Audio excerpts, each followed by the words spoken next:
இன்னைக்கு நம்ம சேனல்ல என்ன பார்க்க போறோம்னா, ரேஷன் கார்டில் இந்த பிரச்சனை இருந்தால் மகளிர் உரிமை தொகை வராது.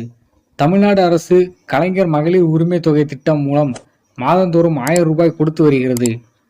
பெண்களின் வங்கி கணக்கில் நேரடியாக இந்த தொகை அரசே செலுத்துகிறது. பொங்கல் பண்டிகை, தீபாவளி என்றால் முன்கூட மகளிர் உரிமை தொகை பணம் செலுத்தப்படுகிறது.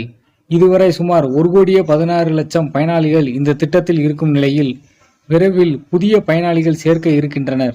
பொங்கல் பண்டிகைக்கு முன்பாக கலைஞர் மகளிர் உரிமை தொகை திட்டம் விரிவாக்கம் செய்யப்பட்டு புதிய பயனாளிகளுக்கு மாதந்தோறும் 1000 ரூபாய் வழங்கப்படும். இதனை வருவாய்த்துறை அமைச்சர் KKSSR ராமச்சந்திரன் தெரிவித்துள்ளார். ரேஷன் கார்டு வைத்திருக்கும் தகுதி வாய்ந்த பயனாளிகளுக்கு விரைவில் முதலமைச்சரிடம் ஆலோசனை நடத்தி மகளிர் உரிமை தொகை வழங்க நடவடிக்கை எடுக்கப்படும் என கூறியுள்ளார். ஆனால் சிலர் இதனை தவறாக புரிந்து கொண்டனர். ரேஷன் கார்டு வைத்திருந்தாலே மகளிர் உரிமை தொகை கிடைக்கும் என நினைத்து கொண்டனர்.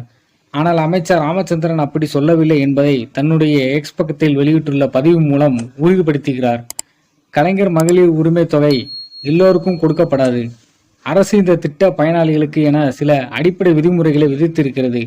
அதன் அடிப்படையிலேயே பயனாளிகள் தேர்வு. மகளிர் உரிமை தொகை யாருக்கு கிடைக்காதுன்னா, உதாரணத்துக்கு 2 லட்சம் ஆண்டு வருமானம் உடைய குடும்பங்கள், ஆண்டுக்கு 50 லட்சத்துக்கும் மேல் GST வரி செலுத்துபவர்கள், ஏற்கனவே அரசு பாதுகாப்பு திட்டத்தின் கீழ் நிதியுதவி பெறுபவர்கள் கலைஞர் மகளிர் உரிமை தொகை கிடைக்காது. அதே நேரத்தில் ரேஷன் கார்டில் வசிக்கும் முகவரியில் இல்லாதவர்கள், முகவரி உள்ளிட்ட ஆவணங்கள் தவறாக இருப்பவர்களுக்கும் கலைஞர் மகளிர் உரிமை தொகை திட்டத்தில் கொடுக்கப்படும் 1000 ரூபாய் கிடைக்காது.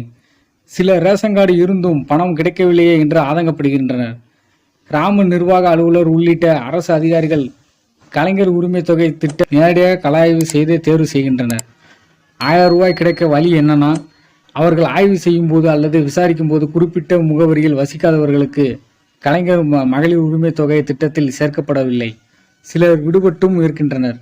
அவர்கள் எல்லாம் இந்த திட்டம் இப்போது விரிவாக்கம் செய்யப்படும் போது சேர்த்து கொள்ளப்படுவார்கள்.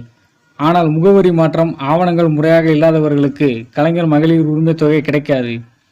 இத்தகைய பிரச்சனை இருப்பவர்கள் அருகில் இருக்கும் அரசு அலுவலகங்களுக்கு சென்று உரிய விளக்கத்தை பெற்று ஆவணங்களை சரி செய்து கொண்டால் மாதம் 1000 ரூபாய் கிடைக்க வாய்ப்பு இருக்கிறது. இதுபோல பயனுள்ள தகவலை தெரிந்து கொள்வதற்கு நம்ம சேனலை சப்ஸ்கிரைப் செய்து கொள்ளுங்கள். இந்த வீடியோ பிடிச்சிருந்தா லைக் பண்ணுங்க, உங்க நண்பர்களுக்கும் ஷேர் பண்ணுங்க. நன்றி.